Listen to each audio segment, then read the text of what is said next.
আমাদের উদ্দেশ্যে গ্রেনেড ছোড়া। এই সাহস পুলিশ কোথায় পেল? পুলিশকে এই ক্যাম্পাসে ঢোকার অনুমতি কে দিল?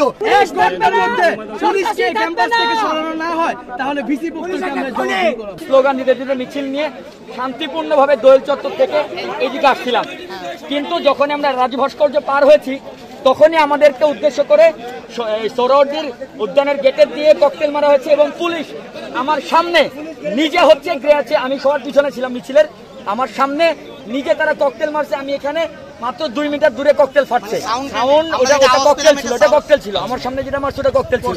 আমাদেরকে যেতে দেন, এটা আমাদের একটা শান্তিপূর্ণ মুভমেন্ট। আমরা আপনাদের লোক, আমরা আপনাদের কোনো ক্ষতি চাই না। আশা করবো আপনারা আমাদের উপর কোনো আক্রমণ করবেন না। এই কথা বলার সাথে সাথে তারা প্রথমে টিএসসির গেটে সোহরাওয়ার্দী উদ্যানের গেটে একটা ককটেল ফোটায়, তারপর আমরা সবাই দৌড় দিলে আরেকটা ককটেল নিক্ষেপ করে ভাইয়ের দিকে। তারপর সবাই যখন দৌড় দেয়, ভাই একলা ছিল পিছনে, তারপর আমি সবাইকে বললাম চলে যেতে। আমি যখন পিছনে ছিলাম তারা আমার উপর হামলা করে। আমি ভাইদেরকে বলছি, different from you, we are from you. My father is a farmer, I'm from a very poor family, and it's our equal right, and according to 29th part of Bangladesh Constitution, we have equal rights to get government jobs, and this was our regular movement. This was a peaceful movement, but তারা আমাদের ক্ষেত্রে এই movement obstacle দিচ্ছে। আমাদের মুভমেন্টের আজকের কোনো উদ্দেশ্য ছিল না পুলিশ, সাংবাদিক বা ছাত্রলীগের সাথে সংগ্রামে বা আন্দোলনে জড়ানো। আমাদের উদ্দেশ্য ছিল আমরা শান্তিপূর্ণভাবে আসবো, সিনেট ভবন ঘেরাও করব, যেখানে শিক্ষকরা সিদ্ধান্ত নিচ্ছিল ভার্সিটির হলগুলো বন্ধ হবে কিনা। কারণ আমাদের মেইন উদ্দেশ্য ছিল ভার্সিটির হলগুলো যেন বন্ধ না হয়। এগুলো বন্ধ হলে আমাদের এই মুভমেন্টটা পুরোটাই নষ্ট হয়ে যাবে। আমরা এতদিনে যা গেইন করছি, আপনারা কি করবেন? আমরা বন্ধ হতে দিব না। নষ্ট হবে বিষয়টা এমন না, আমাদের এই সংগ্রাম চলছে, কোটা বাতিলের এটা চলবে। হয়তো আমাদের হল বন্ধ করে দিলে সংগ্রাম ব্যাহত হবে, কিন্তু এটা থেমে যাওয়ার কোনো প্রশ্নই ওঠে না। আমাদের ক্যাম্পাসে আমরা কোনো পুলিশের কোনো সন্ত্রাসীদের উপস্থিতি চাই না। এই ঘটনার মধ্যে পুলিশকে ক্যাম্পাস থেকে সরানো না হয় তাহলে ভিসি পক্ষকে আমরা জবাবদিহি করব।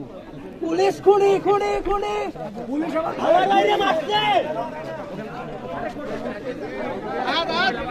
শিক্ষার্থীদের পক্ষ থেকে তার জন্য যে আপনারা যদি হল ভ্যাকেন্ট করেন, আমরা যে যৌক্তিক দাবি আদায় পুরো বাংলাদেশের ছাত্র সমাজ লড়ছি, সেই দাবি আদায়ের আন্দোলনটি স্থগিত হয়ে যেতে পারে।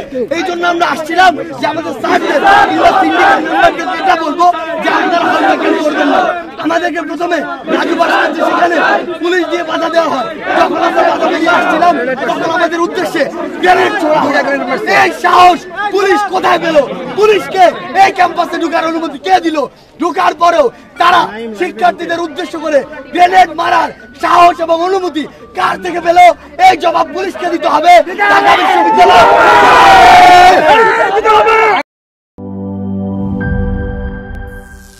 করিম চাচা, আপনার প্রিয় মানুষদের কখনো বিপদে ফেলতে চাইবেন না স্যার। তাহলে আমাদের বিপদে রাখা কি ঠিক হচ্ছে? এজন্যই বিজলি কেবলস সবচেয়ে ভালো ও নিরাপদ।